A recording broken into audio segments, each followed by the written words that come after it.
কোনো এক গ্রামে নীরাজ নামের এক লোক গ্রামের হাটের বটগাছ তলায় সিঙ্গারা বিক্রি করত। নীরাজের বউ রিনু রূপে গুণে সব দিক থেকেই বেশ পারদর্শী ছিল। কই গো গিন্নি, সিঙ্গারা ভাজা হলো নাকি? সিঙ্গারার ঝুড়িটা এবার নিয়ে এসো নাকি? হ্যাঁ, তুমি সাইকেলটা বের করো, আমি সিঙ্গারা নিয়ে আসছি। রিনু বাড়ি থেকে সিঙ্গারা ভেজে দিত, আর নীরাজ সেই সিঙ্গারা হাটে তার দোকানে বিক্রি করত।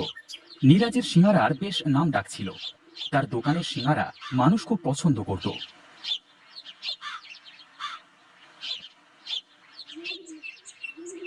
সিঙ্গারা সিঙ্গারা, গরম গরম সিঙ্গারা, মুচমুচে সিঙ্গারা, কেবলমাত্র ভাজা গরম গরম সিঙ্গারা। নীরাজ, আমাকে 10টা সিঙ্গারা দাও দেখি। হ্যাঁ নীরাজ, আমাকেও 10টা দাও।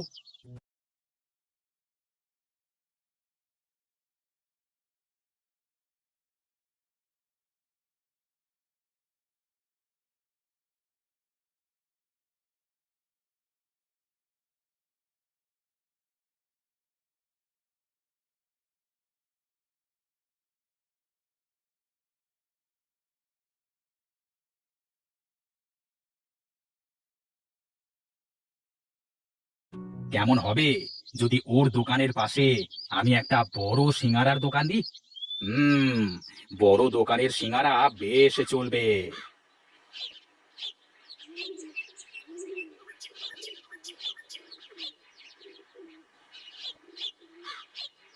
তখন নিন্দু বাড়িতে গিয়ে তার বউ নীরার সাথে সিঙ্গারার দোকান দেবার বিষয়ে কথা বলল।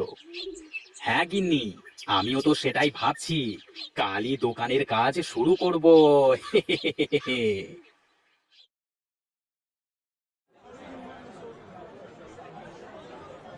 এরপর নিন্দু নীরাজের দোকানের পাশে একটা বড় করে সিঙ্গারার দোকান দিল। দোকানটা দেখতে অনেক উন্নত হওয়ায় অনেক খরিদ্দার নিন্দুর দোকানে চলে যেতে লাগলো। আরে ভাই নিন্দু, দোকানটা তো দেখছি বেশ জাঁকজমক ভাবে দিয়েছো। তা সিঙ্গারা খেতে ভালো হবে তো? কি যে বলো না দাদা, এই শুধু একটা খেয়ে দেখো, আমার দোকানের সিঙ্গারা খেয়ে কখনো ভুলতেই পারবে না।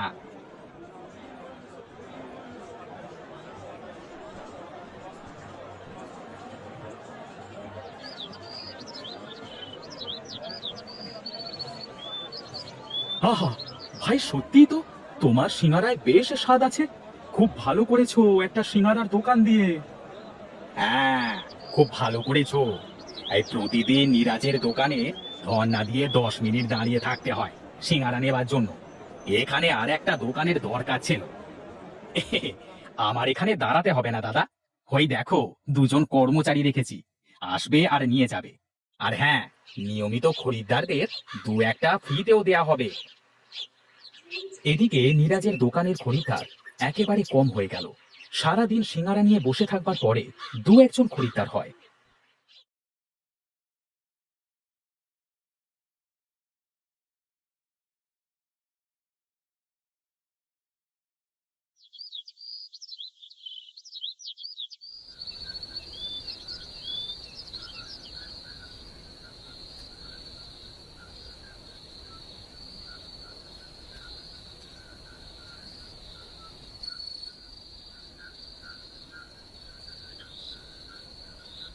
কি গো, আজও খালি হাতে বাড়ি ফিরেছে? বাড়িতে তো কোনো বাজার সদাই নেই, কিছুই তো নিয়ে এলে না। কি করব গিন্নি বলো, নিন্দুর সিঙ্গারার দোকান রমরমা চলছে। তার দোকানটা বড় ভালো দেখে সবাই সেখানেই যায়। আর এদিকে সারা দিন বসে থাকবার পরেও আমি একটা সিঙ্গারাও বিক্রি করতে পারি না। চিন্তা করো না গো, দেখবে সব ঠিক হয়ে যাবে। তুমি নিশ্চিন্তে খাবার খেয়ে শুয়ে পড়ো। কি করব কিছুই তো ভেবে পাচ্ছি না গো বউ। এভাবে চলতে থাকলে দোকান আর বেশি দিন চালাতে পারবো না।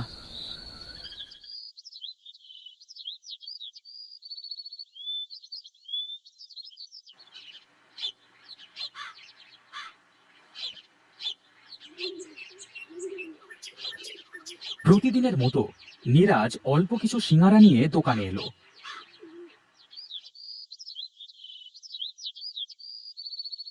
হায় সৃষ্টিকর্তা, ঘরে কোনো খাবার নেই। কেন জানি না তুমি আমার দোকানটা অচল করে দিচ্ছ। তবে তুমি যেটাই খুশি আমিও সেটাতেই খুশি। এমন সময় এক বুড়ি এলো নীরাজের দোকানে। বাবা, আমাকে কিছু খাবার দেবে? দুদিন হলো পেটে কিছুটি পড়েনি বাবা। হ্যাঁ হ্যাঁ বুড়িমা, এসো এসো। তোমাকে খেতে দেবার মতো এই সিঙ্গারা ছাড়া যে আমার দোকানে কিছুই নেই। তুমি বসো, আমি তোমাকে খেতে দিচ্ছি।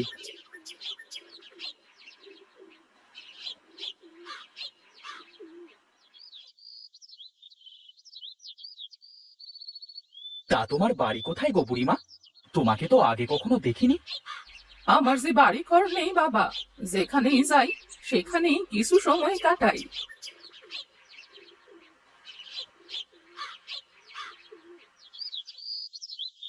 আহ, খাবারটা খেয়ে খুব শান্তি লাগছে রে বাবা। খুব সুস্বাদু সিঙ্গারা। বেঁচে থাকো বাবা, বেঁচে থাকো। বেঁচে থেকে আর কি করবো গো বুড়িমা? আজ ঘরে কোনো খাবার নেই, দোকানে কোনো খরিদ্দার নেই। কি খেয়ে বাঁচবো বলো তো? এর থেকে যে মরণ ভালো। এত ধৈর্য হারা হোস নে বাসা। দুঃখের পরেই তো মানুষের সুখ আসে।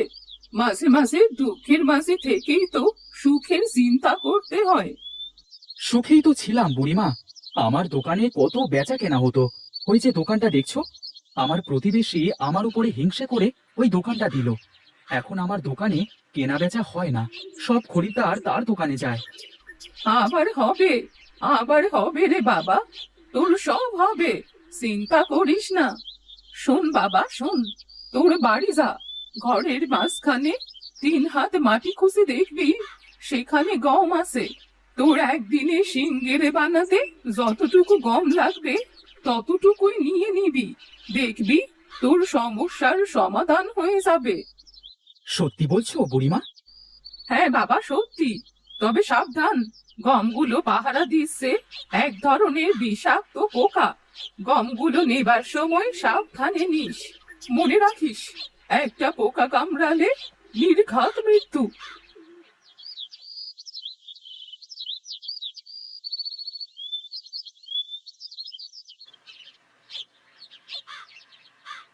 নীরাজ বুড়ির কাছ থেকে বিদায় নিয়ে বাড়ি ফিরে এলো।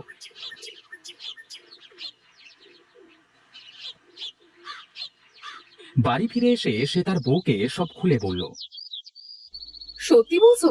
চলো তো গিয়ে দেখি সত্যি আমরা গম পাই কিনা।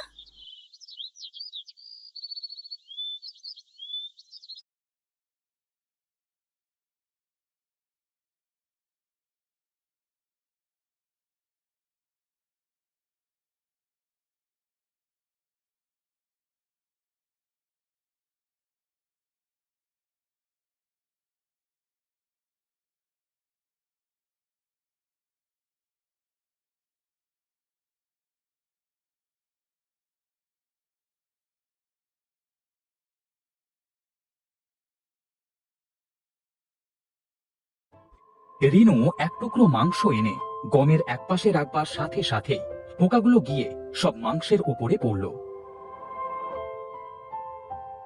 এদিকে তারা দুজন একদিনের সিঙ্গারা বানানোর মতো গম নিয়ে আবার মাটি দিয়ে গর্তটা ভরাট করে দিল।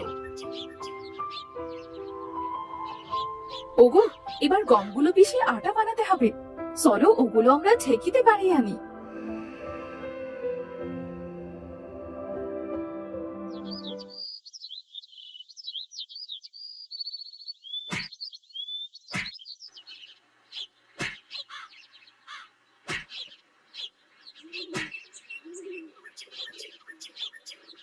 এরপর তারা গমগুলো ঢেকিতে কুটে আঠা বানিয়ে আনলো। রিনু সিঙ্গারা বানিয়ে যখন ভাজতে লাগলো, তখন সবগুলো সিঙ্গারা সোনালী রঙের হয়ে গেল। ওমা, বানাচ্ছে সিঙ্গেরা, কিন্তু এই সিঙ্গেরাগুলোর রং এমন কেন দেখাচ্ছে গো? ওগো বাইরে আসো গো, আমার কথা শুনতে পাচ্ছ না? এইদিকে এসো, দেখে যাও। হ্যাঁ গিন্নি, বলো, আসছি তো।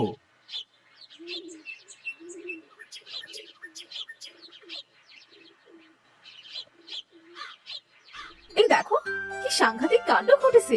সিঙ্গেরা তো সব সোনালি হয়ে গেছে। সোনালী নয় গো গিন্নি, সোনার সিঙ্গারা। এগুলো সব সোনার সিঙ্গারা। বুড়িমা গো, তুমি যে খুব মহান। সৃষ্টিকর্তা তোমাকে উসিলা করে আমার দুয়ারে পাঠিয়েছিল। ওগো, এবার আমাদের দুঃখের দিন খুঁজলো বলে এত সোনা বিক্রি করলে আমাদের সংসারের সকল অভাব মিটে যাবে বলো। হ্যাঁ গিন্নি হ্যাঁ, এই সিঙ্গারা বিক্রি করে যখন অনেক টাকা পাবো, হাটে বড় করে একটা সিঙ্গারার দোকান দেব।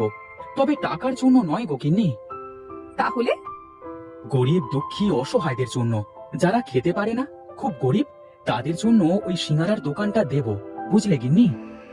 খুব ভালো চিন্তা করেছো গো।